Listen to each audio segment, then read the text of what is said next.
The Autobiography of Malcolm X was published in 1965, the result of a collaboration between civil and human rights activist Malcolm X and journalist Alex Haley.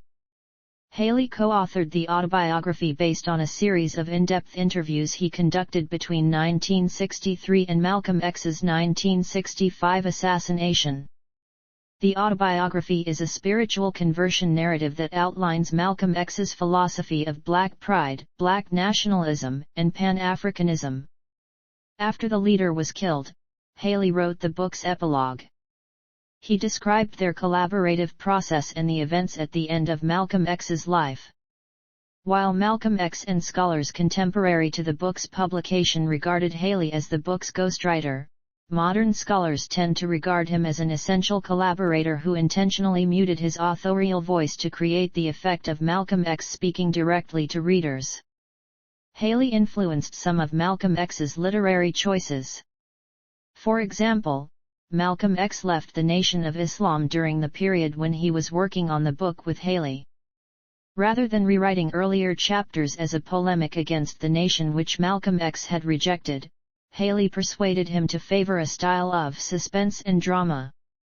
According to Manning Marable, Haley was particularly worried about what he viewed as Malcolm X's anti-Semitism and he rewrote material to eliminate it. When the autobiography was published, the New York Times reviewer described it as a brilliant, painful, important book. In 1967, historian John William Ward wrote that it would become a classic American autobiography. In 1998, Time named the Autobiography of Malcolm X as one of 10 required reading non-fiction books. James Baldwin and Arnold Pearl adapted the book as a film. Their screenplay provided the source material for Spike Lee's 1992 film Malcolm X. Early years. Malcolm X was born May 19, 1925, in Omaha, Nebraska, the fourth of 7 children of Grenada-born Louise Helen Little and Georgia-born Earl Little. Earl was an outspoken Baptist lay speaker, and he and Louise were admirers of Pan-African activist Marcus Garvey. Earl was a local leader of the Universal Negro Improvement Association and Louise served as secretary and branch reporter, sending news of local UNIA activities to Negro World. They inculcated self-reliance and Black pride in their children. Malcolm X later said that white violence killed 4 of his father's brothers. Because of Ku Klux Klan threats, Earl's UNIA activities were said to be spreading trouble and the family relocated in 1926 to Milwaukee, and shortly thereafter to Lansing, Michigan. There, the family was frequently harassed by the Black Legion, a white racist group Earl accused of burning their family home in 1929. When Malcolm was 6, his father died in what has been officially ruled a streetcar accident, though his mother Louise believed Earl had been murdered by the Black Legion. Rumors that white racists were responsible for his father's death were widely circulated and were very disturbing to Malcolm X as a child. As an adult, he expressed conflicting beliefs on the question. After a dispute with creditors, Louise received a life insurance benefit in payments of $18 per month. The issuer of another, larger policy refused to pay, claiming her husband Earl had committed suicide. To make ends meet, Louise rented out part of her garden, and her sons hunted game. In 1937, a man Louise had been dating marriage had seemed a possibility vanished from her life when she became pregnant with his child. In late 1938, she had a nervous breakdown and was committed to Kalamazoo State Hospital. The children were separated and sent to foster homes. Malcolm and his siblings secured her release 24 years later. Malcolm attended West Junior High School in Lansing and then Mason High School in Mason, Michigan, but left high school in 1941, before graduating. He excelled in junior high school but dropped out of high school after a white teacher told him that practicing law, his aspiration at the time, was no realistic goal for a nigger. Later, Malcolm X recalled feeling that the white world offered no place for a career-oriented black man, regardless of talent. From age 14 to 21, Malcolm held a variety of jobs while living with his half-sister Ella Little Collins in Roxbury, a largely African-American neighborhood of Boston. After a short time in Flint, Michigan, he moved to New York City's Harlem neighborhood in 1943, where he found employment on the New Haven Railroad and engaged in drug dealing, gambling, racketeering, robbery, and pimping.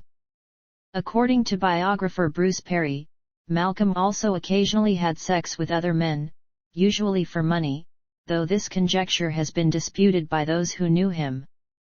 He befriended John Elroy Sanford, a fellow dishwasher at Jimmy's Chicken Shack in Harlem who aspired to be a professional comedian.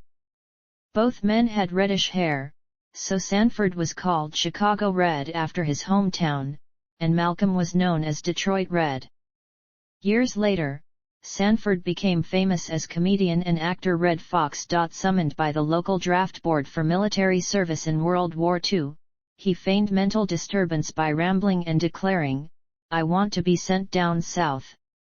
Organize them nigger soldiers, steal us some guns, and kill us crackers."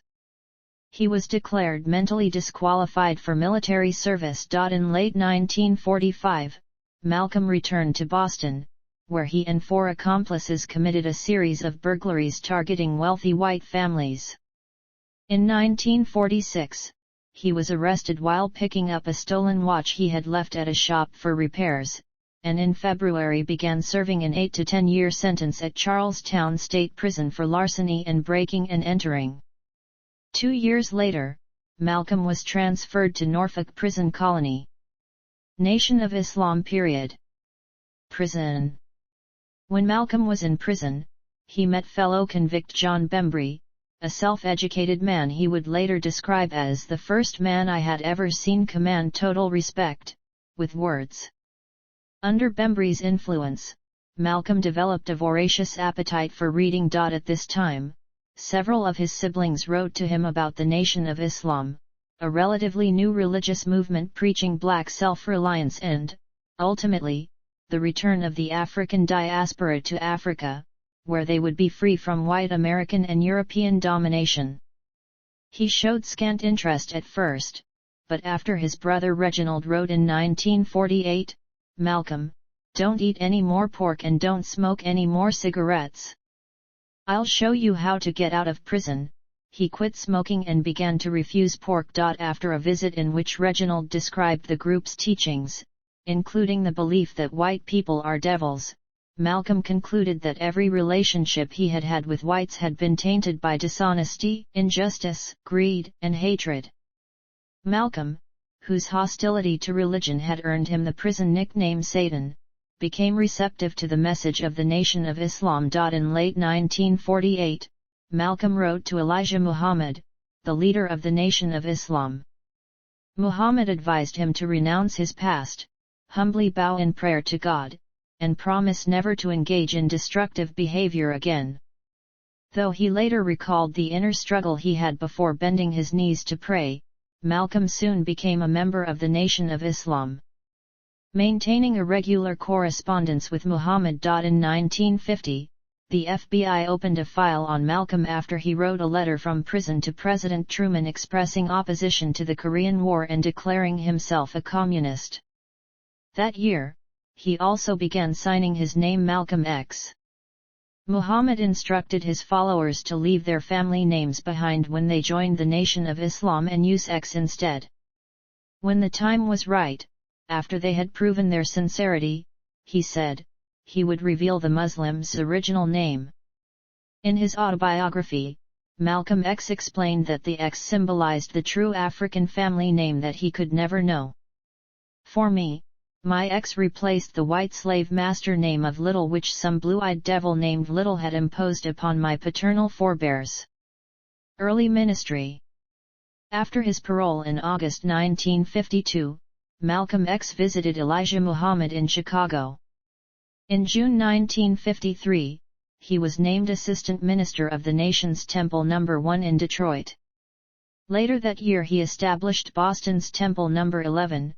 In March 1954, he expanded Temple No. 12 in Philadelphia, and 2 months later he was selected to lead Temple No. 7 in Harlem, where he rapidly expanded its membership. In 1953, the FBI began surveillance of him, turning its attention from Malcolm X's possible communist associations to his rapid ascent in the Nation of Islam. During 1955, Malcolm X continued his successful recruitment of members on behalf of the Nation of Islam. He established temples in Springfield, Massachusetts, Hartford, Connecticut, and Atlanta.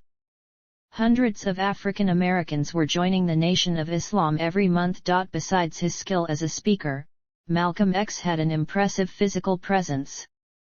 He stood 6 feet 3 inches tall and weighed about 180 pounds. One writer described him as powerfully built, and another as mesmerizingly handsome, and always spotlessly well-groomed. Marriage and family. In 1955, Betty Sanders met Malcolm X after one of his lectures, then again at a dinner party. Soon she was regularly attending his lectures. In 1956, she joined the Nation of Islam, changing her name to Betty X. One-on-one dates were contrary to the Nation's teachings, so the couple courted at social events with dozens or hundreds of others, and Malcolm X made a point of inviting her on the frequent group visits he led to New York City's museums and libraries. Malcolm X proposed during a telephone call from Detroit in January 1958, and they married 2 days later. They had 6 daughters: Adela, Qubala, Ilyaza, Gamila Lumumba, and twins Malika and Malik. Hinton-Johnson incident. The American public first became aware of Malcolm X in 1957, after Hinton-Johnson, a Nation of Islam member, was beaten by 2 New York City police officers. On April 26, Johnson and 2 other passers-by, also Nation of Islam members, saw the officers beating an African American man with nightsticks. When they attempted to intervene, shouting, "You're not in Alabama, this is New York," one of the officers turned on Johnson, beating him so severely that he suffered brain contusions and subdural hemorrhaging.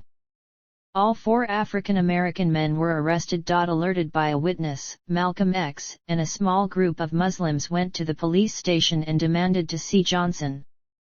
Police initially denied that any Muslims were being held, but when the crowd grew to about 500, they allowed Malcolm X to speak with Johnson. Afterward, Malcolm X insisted on arranging for an ambulance to take Johnson to Harlem Hospital. Johnson's injuries were treated, and by the time he was returned to the police station, some 4,000 people had gathered outside. Inside the station, Malcolm X and an attorney were making bail arrangements for 2 of the Muslims. Johnson was not bailed, and police said he could not go back to the hospital until his arraignment the following day.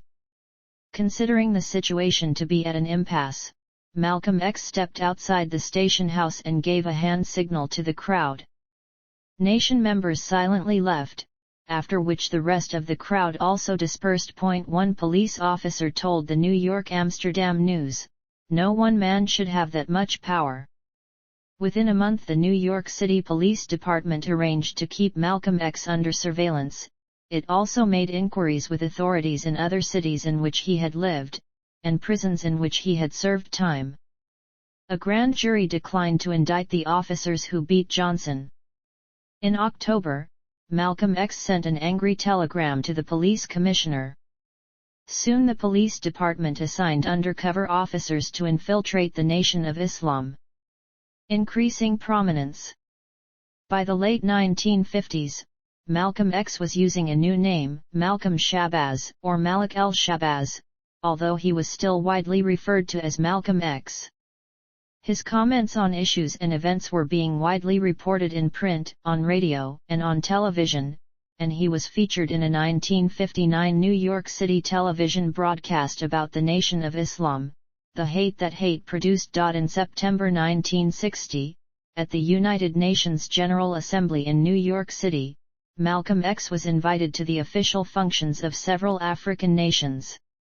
He met Gamal Abdel Nasser of Egypt, Ahmed Sékou Touré of Guinea, and Kenneth Kaunda of the Zambian African National Congress. Fidel Castro also attended the assembly, and Malcolm X met publicly with him as part of a welcoming committee of Harlem community leaders. Castro was sufficiently impressed with Malcolm X to suggest a private meeting, and after 2 hours of talking, Castro invited Malcolm X to visit Cuba. Advocacy and teachings while with Nation. From his adoption of the Nation of Islam in 1952 until he broke with it in 1964, Malcolm X promoted the nation's teachings.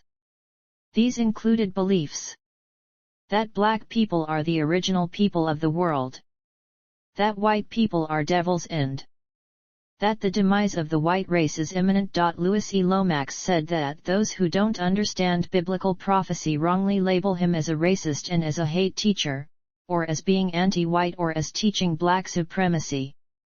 He was accused of being anti-Semitic. In 1961, Malcolm X spoke at a NOI rally alongside George Lincoln Rockwell, the head of the American Nazi Party. Rockwell claimed that there was overlap between black nationalism and white supremacy. One of the goals of the civil rights movement was to end disenfranchisement of African Americans, but the Nation of Islam forbade its members from participating in voting and other aspects of the political process.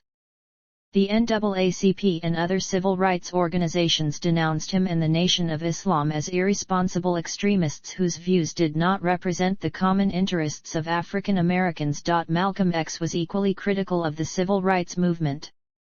He called Martin Luther King Jr. a chump, and said other civil rights leaders were stooges of the white establishment. He called the 1963 March on Washington the farce on Washington, and said he did not know why so many black people were excited about a demonstration run by whites in front of a statue of a president who has been dead for 100 years and who didn't like us when he was alive. While the civil rights movement fought against racial segregation, Malcolm X advocated the complete separation of African Americans from whites. He proposed that African Americans should return to Africa and that, in the interim, a separate country for black people in America should be created. He rejected the civil rights movement's strategy of nonviolence, arguing that black people should defend and advance themselves by any means necessary. His speeches had a powerful effect on his audiences, who were generally African Americans in northern and western cities. Many of them, tired of being told to wait for freedom, justice, equality, and respect, felt that he articulated their complaints better than did the civil rights movement. Effect on Nation membership. Malcolm X is widely regarded as the second most influential leader of the Nation of Islam after Elijah Muhammad. He was largely credited with the group's dramatic increase in membership between the early 1950s and early 1960s. He inspired the boxer Cassius Clay to join the Nation, and the two became close. In January 1964, Clay brought Malcolm X and his family to Miami to watch him train for his fight against Sonny Liston.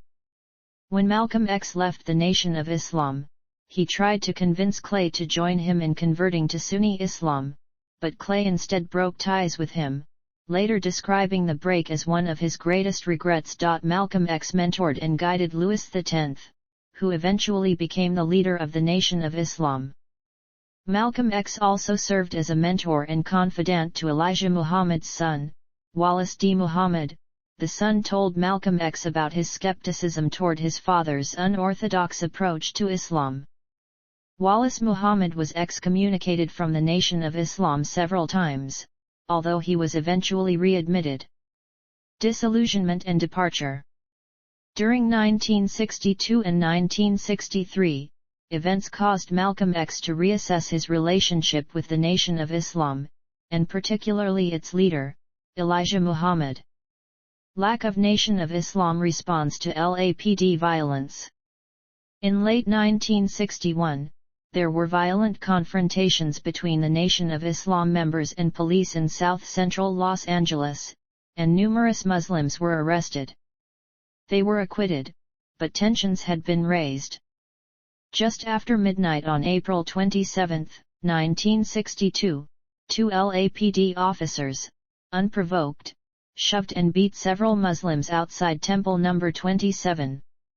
A large crowd of angry Muslims emerged from the mosque and the officers attempted to intimidate them. One officer was disarmed, his partner was shot in the elbow by a third officer. More than 70 backup officers arrived who then raided the mosque and randomly beat Nation of Islam members. Police officers shot 7 Muslims, including William X. Rogers, who was hit in the back and paralyzed for life, and Ronald Stokes, a Korean War veteran, who was shot from behind while raising his hands over his head to surrender, killing him. A number of Muslims were indicted after the event, but no charges were laid against the police. The coroner ruled that Stokes's killing was justified. To Malcolm X, the desecration of the mosque and the associated violence demanded action, and he used what Louis X later called his gangster-like past to rally the more hardened of the Nation of Islam members to take violent revenge against the police. Malcolm X sought Elijah Muhammad's approval, which was denied, stunning Malcolm X. Malcolm X was again blocked by Elijah Muhammad when he spoke of the Nation of Islam starting to work with civil rights organizations, local black politicians, and religious groups. Louis X saw this as an important turning point in the deteriorating relationship between Malcolm X and Muhammad. Sexual misbehavior by Elijah Muhammad. Rumors were circulating that Muhammad was conducting extramarital affairs with young nation secretaries, which would constitute a serious violation of nation teachings. After first discounting the rumors, Malcolm X came to believe them after he spoke with Muhammad's son Wallace and with the girls making the accusations. Muhammad confirmed the rumors in 1963, attempting to justify his behavior by referring to precedents set by biblical prophets. Over a series of national TV interviews between 1964 and 1965, Malcolm X provided testimony of his investigation, corroboration, and confirmation by Elijah Muhammad himself of multiple counts of child rape. During this investigation, he learned 7 of those 8 girls had become pregnant as a result of this. He also revealed an assassination attempt made on his life, through a discovered explosive device in his car, as well as the death threats he was receiving, in response to his expose of Elijah Muhammad. Remarks on Kennedy assassination. On December 1, 1963, when asked to comment on the assassination of John F. Kennedy, Malcolm X said that it was a case of chickens coming home to roost. He added that chickens coming home to roost never did make me sad, they've always made me glad. Likewise, according to the New York Times. And further criticism of Mr. Kennedy, the Muslim leader cited the murders of Patrice Lumumba, Congo leader, of Medgar Evers, civil rights leader, and of the Negro girls bombed earlier this year in a Birmingham church. These, he said, were instances of other chickens coming home to roost. The remarks prompted widespread public outcry. The Nation of Islam, which had sent a message of condolence to the Kennedy family and ordered its ministers not to comment on the assassination, publicly censured their former shining star. Malcolm X retained his post and rank as minister, but was prohibited from public speaking for 90 days. Media attention to Malcolm Span and NBSP/Span X over Muhammad. None. Departure from Nation of Islam. On March 8, 1964, Malcolm X publicly announced his break from the Nation of Islam. Though still a Muslim, he felt that the nation had gone as far as it can because of its rigid teachings. He said he was planning to organize a black nationalist organization to heighten the political consciousness of African Americans. He also expressed a desire to work with other civil rights leaders, saying that Elijah Muhammad had prevented him from doing so in the past. Activity after leaving Nation of Islam. After leaving the Nation of Islam, Malcolm X founded Muslim Mosque, Inc., a religious organization, and the Organization of Afro-American Unity, a secular group that advocated Pan-Africanism. On March 26, 1964, he briefly met Martin Luther King Jr. for the first and only time, and only long enough for photographs to be taken in Washington, D.C., as both men attended the Senate's debate on the Civil Rights Bill at the U.S. Capitol building. In April, Malcolm X gave a speech titled "The Ballot or the Bullet," in which he advised African Americans to exercise their right to vote wisely, but cautioned that if the government continued to prevent African Americans from attaining full equality, it might be necessary for them to take up arms. In the weeks after he left the Nation of Islam, several Sunni Muslims encouraged Malcolm X to learn about their faith. He soon converted to the Sunni faith. Pilgrimage to Mecca. In April 1964, with financial help from his half-sister Ella Little Collins, Malcolm X flew to Jeddah, Saudi Arabia, as the start of his Hajj, the pilgrimage to Mecca obligatory for every Muslim who is able to do so. He was delayed in Jeddah when his U.S. citizenship and inability to speak Arabic caused his status as a Muslim to be questioned. He had received Abdul Rahman Hassan Azam's book The Eternal Message of Muhammad with his visa approval, and he contacted the author. Azam's son arranged for his release and lent him his personal hotel suite. The next morning Malcolm X learned that Prince Faisal had designated him as a state guest. Several days later, after completing the Hajj rituals, Malcolm X had an audience with the prince. Malcolm X later said that seeing Muslims of all colors, from blue-eyed blondes to black-skinned Africans, interacting as equals led him to see Islam as a means by which racial problems could be overcome. Visit to Cairo. Malcolm X had already visited the United Arab Republic, Sudan, Nigeria, and Ghana in 1959 to make arrangements for a tour of Africa by Elijah Muhammad. After his journey to Mecca in 1964, he visited Africa a second time. He returned to the United States in late May and flew to Africa again in July. During these visits he met officials, gave interviews, and spoke on radio and television in Egypt, Ethiopia, Tanganyika, Nigeria, Ghana, Guinea, Sudan, Senegal, Liberia, Algeria, and Morocco. In Cairo, he attended the second meeting of the Organization of African Unity as a representative of the OAAU. By the end of this third visit, he had met with essentially all of Africa's prominent leaders, Kwame Nkrumah of Ghana, Gamal Abdel Nasser of Egypt, and Ahmed Ben Bella of Algeria had all invited Malcolm X to serve in their governments. After he spoke at the University of Ibadan, the Nigerian Muslim Students Association bestowed on him the honorary Yoruba name Omawol. He later called this his most treasured honor. Malcolm especially hated Moise Tshombe of the Congo as an Uncle Tom figure. In a 1964 speech in New York, he called Tshombe the worst African ever born and the man who in cold blood, committed an international crime, murdered Patrice Lumumba. Tshombe's decision in 1964 to hire white mercenaries to put down the Simba rebellion greatly offended Malcolm, who accused the mercenaries of committing war crimes against the Congolese. France and United Kingdom. On November 23, 1964, on his way home from Africa, Malcolm X stopped in Paris, where he spoke in the Salle de la Mutualité. After his return to the United States, he accused the United States of imperialism in the Congo by supporting Tshombe and his hired killers, as he called the white mercenaries. X accused Tshombe and the American President Lyndon B. Johnson of sleeping together. When I say sleeping together, I don't mean that literally. But beyond that, they're in the same bed. Johnson is paying the salaries, paying the government, propping up Tshombe's government, this murderer.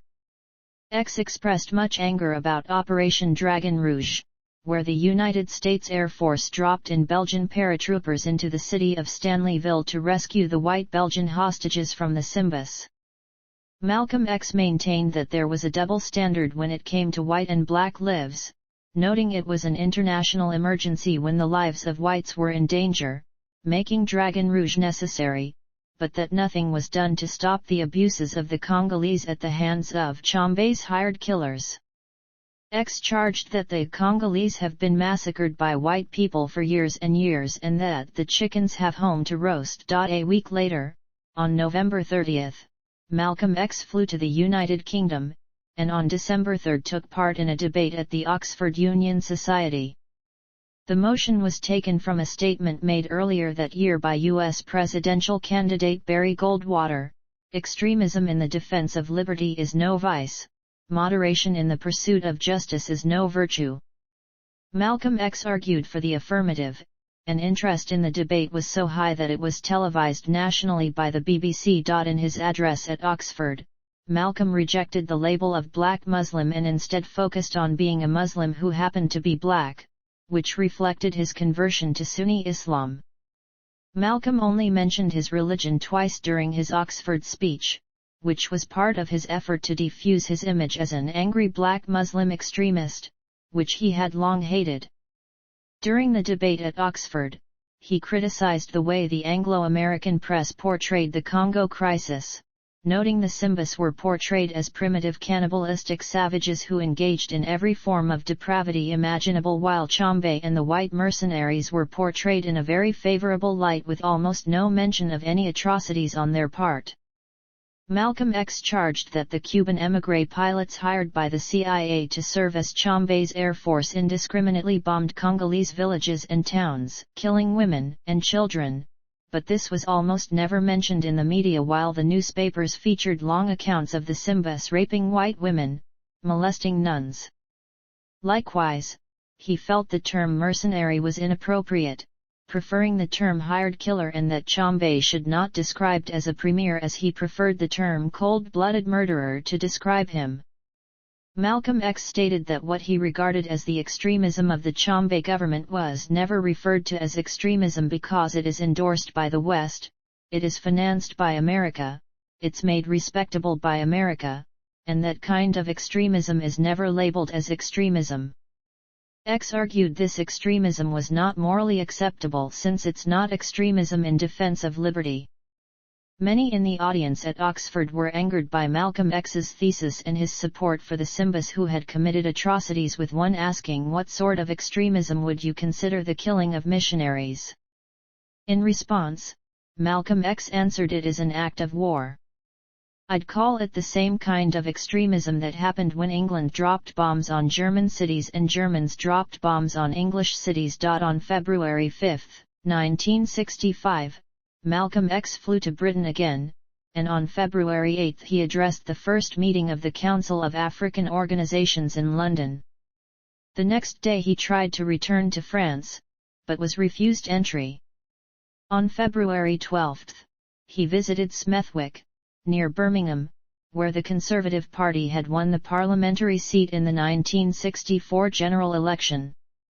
The town had become a byword for racial division after the successful candidate, Peter Griffiths, was accused of using the slogan, "If you want a nigger for a neighbor, vote Liberal or Labour."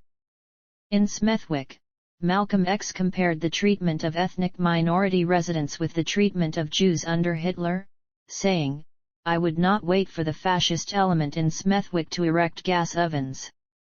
Returned to United States. After returning to the U.S., Malcolm X addressed a wide variety of audiences. He spoke regularly at meetings held by MMI and the OAAU, and was one of the most sought-after speakers on college campuses. One of his top aides later wrote that he welcomed every opportunity to speak to college students. He also addressed public meetings of the Socialist Workers' Party, speaking at their Militant Labor Forum. He was interviewed on the subjects of segregation and the Nation of Islam by Robert Penn Warren for Warren's 1965 book Who Speaks for the Negro? Death Threats and Intimidation from Nation of Islam. Throughout 1964, as his conflict with the Nation of Islam intensified, Malcolm X was repeatedly threatened. In February, a leader of Temple No. 7 ordered the bombing of Malcolm X's car. In March, Muhammad told Boston Minister Louis X that hypocrites like Malcolm should have their heads cut off. The April 10 edition of Muhammad Speaks featured a cartoon depicting Malcolm X's bouncing, severed head. On June 8, FBI surveillance recorded a telephone call in which Betty Shabazz was told that her husband was as good as dead. 4 days later, an FBI informant received a tip that Malcolm X is going to be bumped off. That same month, the nation sued to reclaim Malcolm X's residence in East Elmhurst, Queens, New York. His family was ordered to vacate, but on February 14, 1965, the night before a hearing on postponing the eviction, the house was destroyed by fire. On July 9, Muhammad Aid John Ali referred to Malcolm X by saying, "Anyone who opposes the Honorable Elijah Muhammad puts their life in jeopardy." In the December 4 issue of Muhammad Speaks, Louis X wrote that such a man as Malcolm is worthy of death. The September 1964 issue of Ebony dramatized Malcolm X's defiance of these threats by publishing a photograph of him holding an M1 carbine while peering out a window. Assassination. On February 19, 1965, Malcolm X told interviewer Gordon Parks that the Nation of Islam was actively trying to kill him. On February 21, 1965, he was preparing to address the OAAU in Manhattan's Audubon Ballroom when someone in the 400-person audience yelled, "Nigger! Get your hand out of my pocket!" As Malcolm X and his bodyguards tried to quell the disturbance, a man rushed forward and shot him once in the chest with a sawed-off shotgun, and 2 other men charged the stage firing semi-automatic handguns.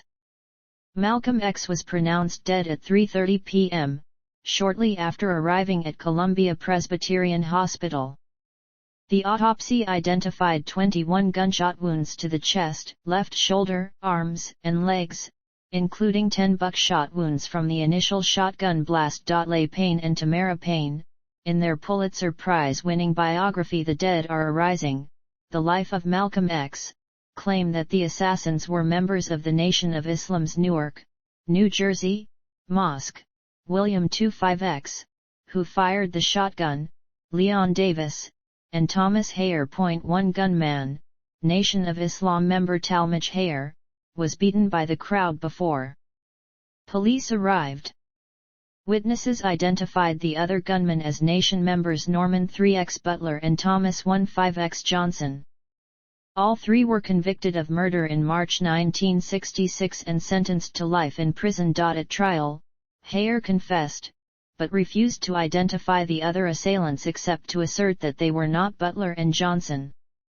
In 1977 and 1978, he signed affidavits reasserting Butler's and Johnson's innocence, naming 4 other Nation members of Newark's Mosque No. 25 as participants in the murder or its planning.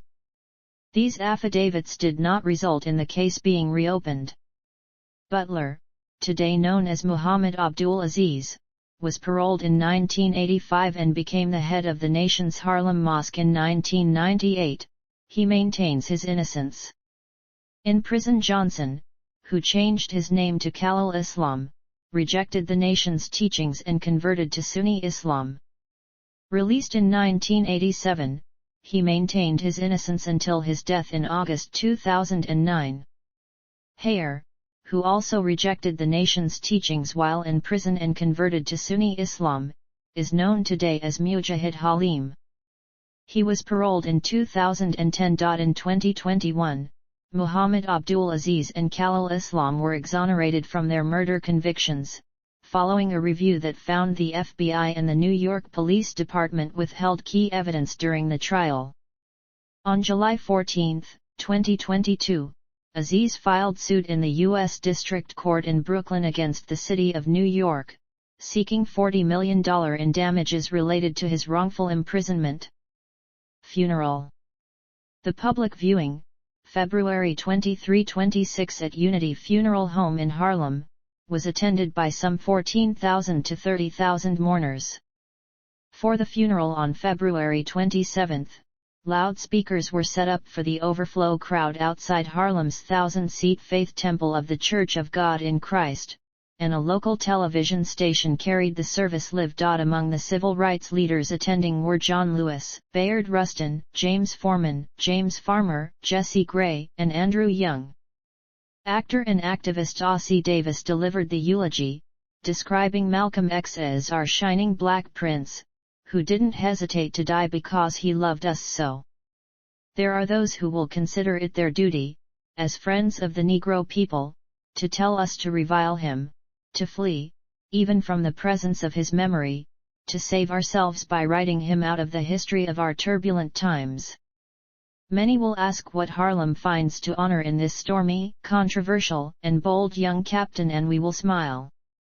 Many will say, turn away from this man, for he is not a man but a demon, a monster, a subverter, and an enemy of the black man, and we will smile.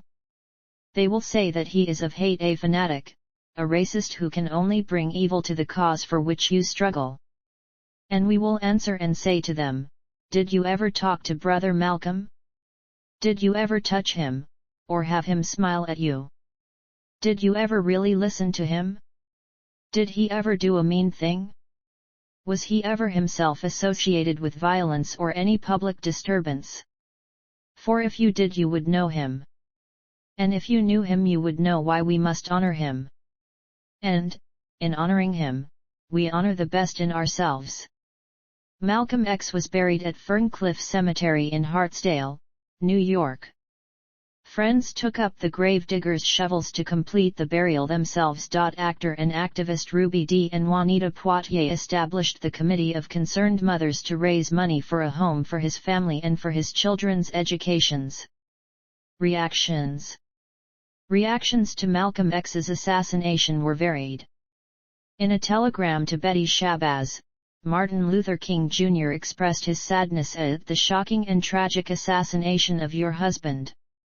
He said, "While we did not always see eye to eye on methods to solve the race problem, I always had a deep affection for Malcolm and felt that he had a great ability to put his finger on the existence and root of the problem. He was an eloquent spokesman for his point of view, and no one can honestly doubt that Malcolm had a great concern for the problems that we face as a race." Elijah Muhammad told the annual Savior's Day convention on February 26 that Malcolm X got just what he preached, but denied any involvement with the murder. "We didn't want to kill Malcolm and didn't try to kill him," Muhammad said, adding, "We know such ignorant, foolish teachings would bring him to his own end." Writer James Baldwin, who had been a friend of Malcolm X's, was in London when he heard the news of the assassination. He responded with indignation towards the reporters interviewing him, shouting, "You did it! It is because of you, the men that created this white supremacy, that this man is dead. You are not guilty, but you did it. Your mills, your cities, your rape of a continent started all this." The New York Post wrote that even his sharpest critics recognized his brilliance, often wild, unpredictable, and eccentric, but nevertheless possessing promise that must now remain unrealized. The New York Times wrote that Malcolm X was an extraordinary and twisted man who turned many true gifts to evil purpose, and that his life was strangely and pitifully wasted. Time called him an unashamed demagogue whose creed was violence. Outside of the U.S., particularly in Africa, the press was sympathetic. The Daily Times of Nigeria wrote that Malcolm X would have a place in the Palace of Martyrs. The Ghanaian Times likened him to John Brown, Medgar Evers, and Patrice Lumumba, and counted him among a host of Africans and Americans who were martyred in freedom's cause. In China, the People's Daily described Malcolm X as a martyr killed by ruling circles and racists in the United States. His assassination, the paper wrote, demonstrated that in dealing with imperialist oppressors, violence must be met with violence. The Guangming Daily, also published in Beijing, stated that Malcolm was murdered because he fought for freedom and equal rights.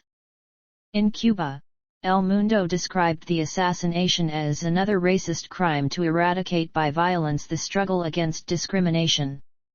In a weekly column he wrote for the New York Amsterdam News, King reflected on Malcolm X and his assassination. Malcolm X came to the fore as a public figure partially as a result of a TV documentary entitled, "The Hate That Hate Produced." That title points to the nature of Malcolm's life and death. Malcolm X was clearly a product of the hate and violence invested in the Negro's blighted existence in this nation. In his youth, there was no hope, no preaching, teaching, or movements of nonviolence. It is a testimony to Malcolm's personal depth and integrity that he could not become an underworld czar, but turned again and again to religion for meaning and destiny. Malcolm was still turning and growing at the time of his brutal and meaningless assassination. Like the murder of Lumumba, the murder of Malcolm X deprives the world of a potentially great leader. I could not agree with either of these men, but I could see in them a capacity for leadership which I could respect, and which was just beginning to mature in judgment and statesmanship. Allegations of conspiracy. Within days, the question of who bore responsibility for the assassination was being publicly debated. On February 23, James Farmer, leader of the Congress of Racial Equality, announced at a news conference that local drug dealers, and not the Nation of Islam, were to blame. Others accused the NYPD, the FBI, or the CIA, citing the lack of police protection, the ease with which the assassins entered the Audubon ballroom, and the failure of the police to preserve the crime scene. Earl Grant, one of Malcolm X's associates who was present at the assassination, later wrote, "About 5 minutes later, a most incredible scene took place. Into the hall sauntered about a dozen policemen. They were strolling at about the pace one would expect of them if they were patrolling a quiet park. They did not seem to be at all excited or concerned about the circumstances. I could hardly believe my eyes. Here were New York City policemen, entering a room from which at least a dozen shots had been heard, and yet not one of them had his gun out. As a matter of absolute fact, some of them even had their hands in their pockets." In the 1970s, the public learned about COINTELPRO and other secret FBI programs established to infiltrate and disrupt civil rights organizations during the 1950s and 1960s. Louis Lomax wrote that John Ali, National Secretary of the Nation of Islam, was a former FBI agent. Malcolm X had confided to a reporter that Ali exacerbated tensions between him and Elijah Muhammad and that he considered Ali his archenemy within the Nation of Islam leadership. Ali had a meeting with Talmadge Hayer, one of the men convicted of killing Malcolm X, the night before the assassination. The Shabazz family are among those who have accused Louis Farrakhan of involvement in Malcolm X's assassination. In a 1993 speech, Farrakhan seemed to acknowledge the possibility that the Nation of Islam was responsible. "Was Malcolm your traitor or ours? And if we dealt with him like a nation deals with a traitor, what the hell business is it of yours? A nation has to be able to deal with traitors and cutthroats and turncoats." In a 60 Minutes interview that aired during May 2000, Farrakhan stated that some things he said may have led to the assassination of Malcolm X. "I may have been complicit in words that I spoke," he said, adding, "I acknowledge that and regret that any word that I have said caused the loss of life of a human being." A few days later, Farrakhan denied that he ordered the assassination of Malcolm X, although he again acknowledged that he created the atmosphere that ultimately led to Malcolm X's assassination. No consensus has been reached on who was responsible for the assassination.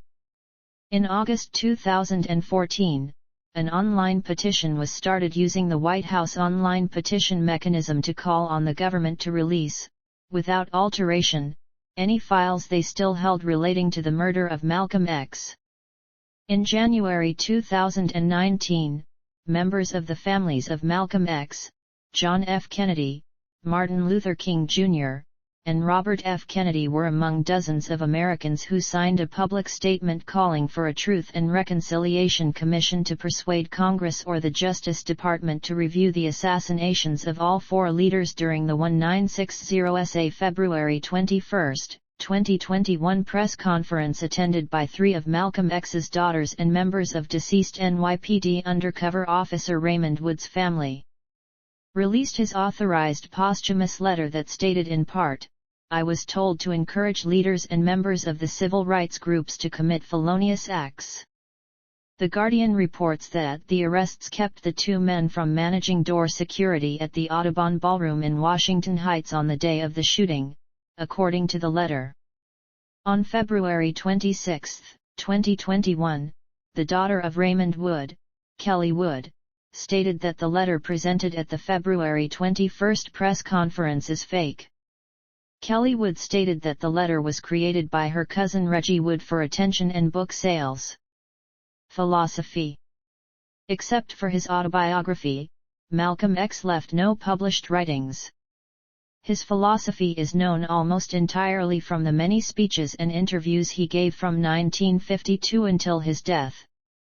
Many of those speeches, especially from the last year of his life, were recorded and have been published. Beliefs of the Nation of Islam.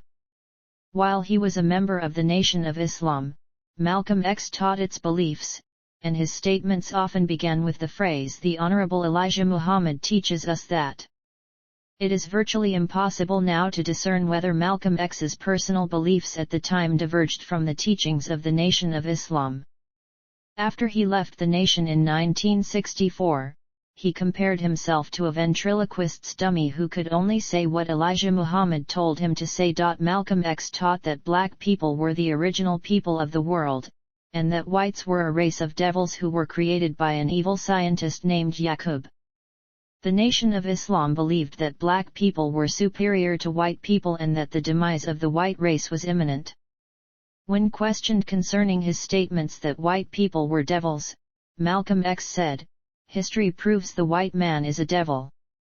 Anybody who rapes, and plunders, and enslaves, and steals, and drops hell bombs on people, anybody who does these things is nothing but a devil." Malcolm X said that Islam was the true religion of black mankind and that Christianity was the white man's religion that had been imposed upon African Americans by their slave masters. He said that the Nation of Islam followed Islam as it was practiced around the world, but the nation's teachings varied from those of other Muslims because they were adapted to the uniquely pitiful condition of black people in the United States. He taught that Wallace Fard Muhammad, the founder of the nation, was God incarnate, and that Elijah Muhammad was his messenger, or prophet. While the civil rights movement fought against racial segregation, Malcolm X advocated the complete separation of blacks from whites.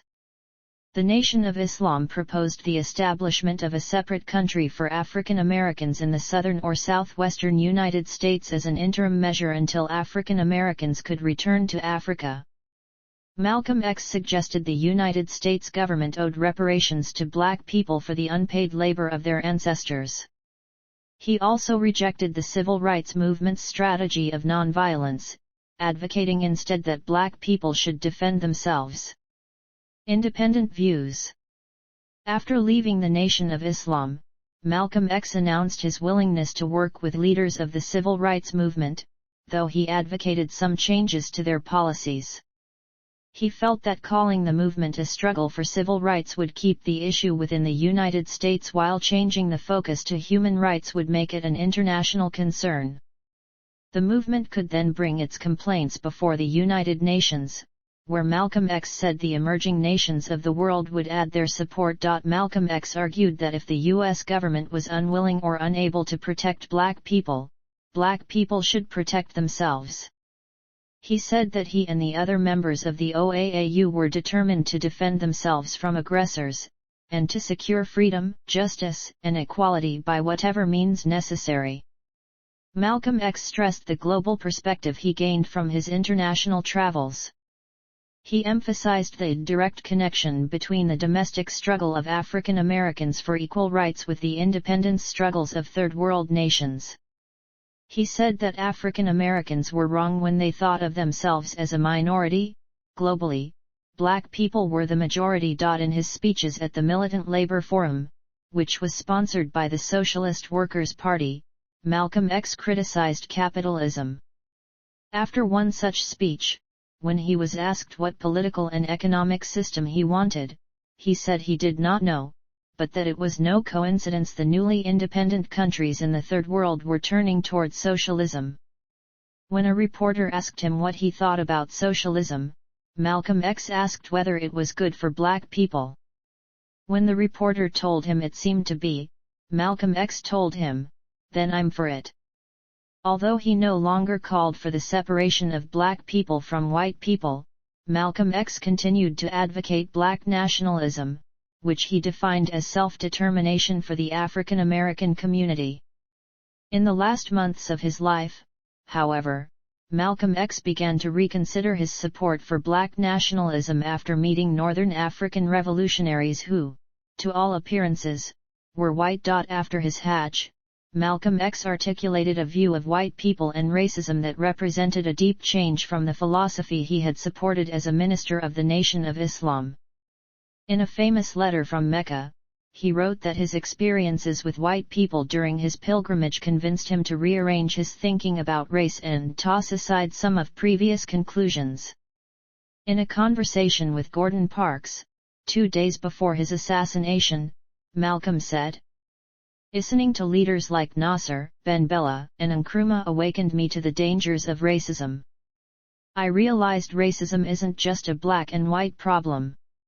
It's brought bloodbaths to about every nation on earth at one time or another.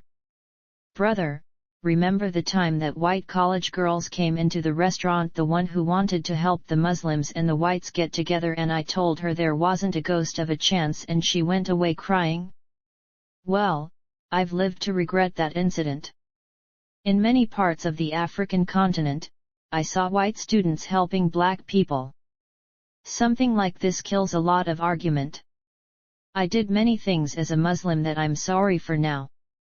I was a zombie then, like all Muslims. I was hypnotized, pointed in a certain direction and told to march. Well, I guess a man's entitled to make a fool of himself if he's ready to pay the cost. It cost me 12 years. That was a bad scene, brother. The sickness and madness of those days, I am glad to be free of them." Purported bisexuality. In recent years, some researchers have alleged that Malcolm X was bisexual. These claims are founded upon the work of late Columbia University historian Manning Marable, and his controversial 2011 book Malcolm X, A Life of Reinvention. In the book, Marable asserted that Malcolm X had exaggerated his early criminal career and had engaged in an early homosexual relationship with a white businessman. Scholar Christopher Phelps agreed with Marable in the Journal of American Studies. Malcolm little did take part in sex acts with male counterparts. If set in the context of the 1930s and 1940s, these acts position him not as a homosexual lover, as has been asserted, but in the pattern of straight heterosexual men open to sex with homosexuals, and understanding that in turn affords insights into the black revolutionaries' mature masculinity. Malcolm X's family has rejected these allegations about his personal life. His daughter Ilyaza Shabazz said she would have known about these encounters before abruptly walking out on an interview on NPR. Shabazz said, "I think the things that I take issue with are the fact that he said my father engaged in a bisexual relationship, a homo, he had a gay lover who was an elder white businessman, I think, in his late 50s when my father was in his teens. And, my father was an open book. And we actually have 4 of the missing chapters from the autobiography. And, he is very clear in his activities, which nothing included being gay. And certainly he didn't have anything against gay, he was for human rights, human justice, So if he had a gay encounter, he likely would have talked about it. And what he did talk about was someone else's encounter." Legacy. Malcolm X has been described as one of the greatest and most influential African Americans in history. He is credited with raising the self-esteem of Black Americans and reconnecting them with their African heritage. He is largely responsible for the spread of Islam in the Black community in the United States. Many African Americans, especially those who lived in cities in the northern and western United States, felt that Malcolm X articulated their complaints concerning inequality better than did the mainstream civil rights movement. One biographer says that by giving expression to their frustration, Malcolm X made clear the price that white America would have to pay if it did not accede to black America's legitimate demands. In the late 1960s, increasingly radical black activists based their movements largely on Malcolm X and his teachings. The Black Power movement, the Black Arts movement, and the widespread adoption of the slogan "Black is Beautiful" can all trace their roots to Malcolm X.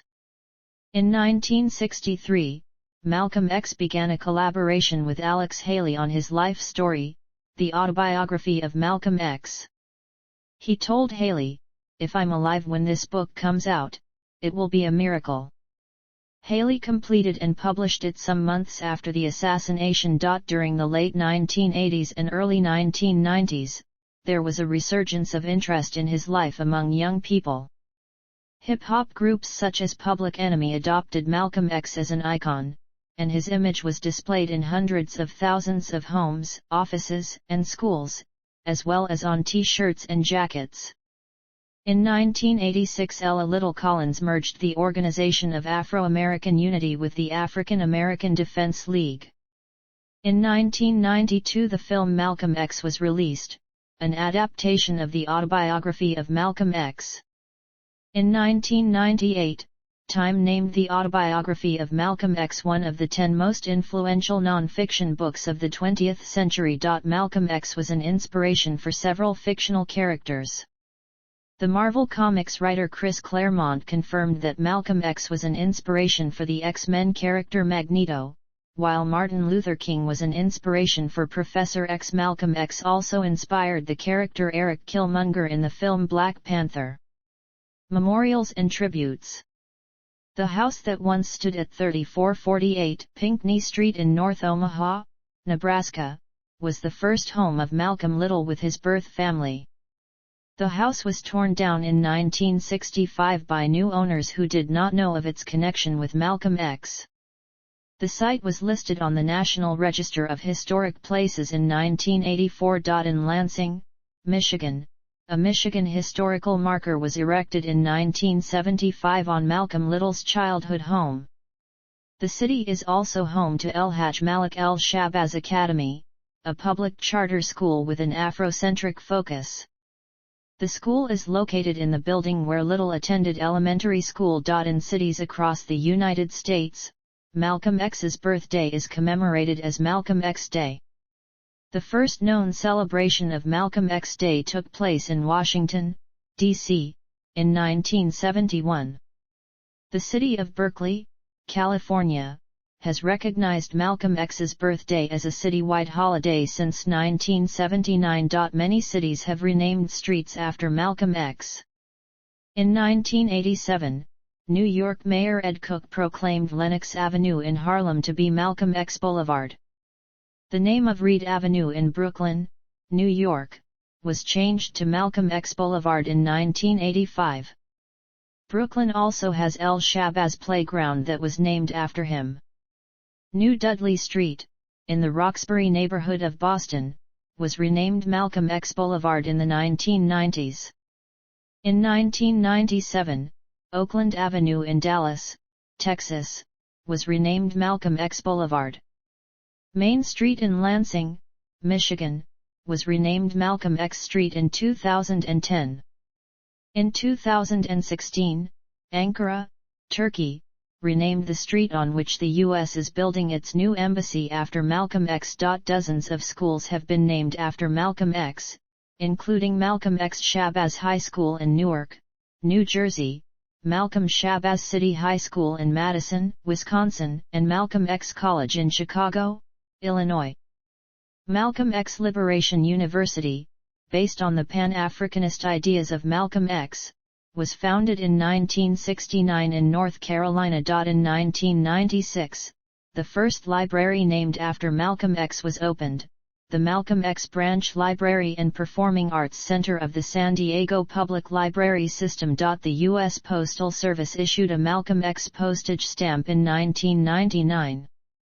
In 2005, Columbia University announced the opening of the Malcolm X and Dr. Betty Shabazz Memorial and Educational Center. The memorial is located in the Audubon Ballroom, where Malcolm X was assassinated. Collections of Malcolm X's papers are held by the Schomburg Center for Research in Black Culture and the Robert W. Woodruff Library. After a community-led initiative, Conrad Grebel University College in Canada launched the Malcolm X Peace and Conflict Studies Scholarship in 2021 to support Black and Indigenous students enrolled in their Master of Peace and Conflict Studies program. Portrayal in film, in television, and on stage. Arnold Pearl and Marvin Worth attempted to create a drama film based on the autobiography of Malcolm X, but when people close to the subject declined to talk to them, they decided to make a documentary instead. The result was the 1972 documentary film Malcolm X. Denzel Washington played the title role in the 1992 motion picture Malcolm X. Critic Roger Ebert and film director Martin Scorsese included the film among their lists as one of the 10 best films of the 1990s. Washington had previously played the part of Malcolm X in the 1981 off-Broadway play When the Chickens Came Home to Roost. Other portrayals include James Earl Jones, in the 1977 film The Greatest. Dick Anthony Williams, in the 1978 television miniseries King and the 1989 American Playhouse production of the Jeff Stetson play The Meeting. Al Freeman Jr., in the 1979 television miniseries Roots, The Next Generations. Morgan Freeman, in the 1981 television movie Death of a Prophet. Ben Holt, in the 1986 opera X, The Life and Times of Malcolm X at the New York City Opera. Gary Dourdan, in the 2000 television movie King of the World. Joe Morton, in the 2000 television movie Ally, An American Hero. Mario Van Peebles, in the 2001 film Ally. Lindsay Owen Pierre, in the 2013 television movie Betty and Coretta. Francois Batiste, in the stage play One Night in Miami, first performed in 2013. Nigel Thatch, in the 2014 film Selma and the 2019 television series Godfather of Harlem. Kingsley Ben-Adir in the 2020 film One Night in Miami, based on the play of the same name. Published works. Notes. References.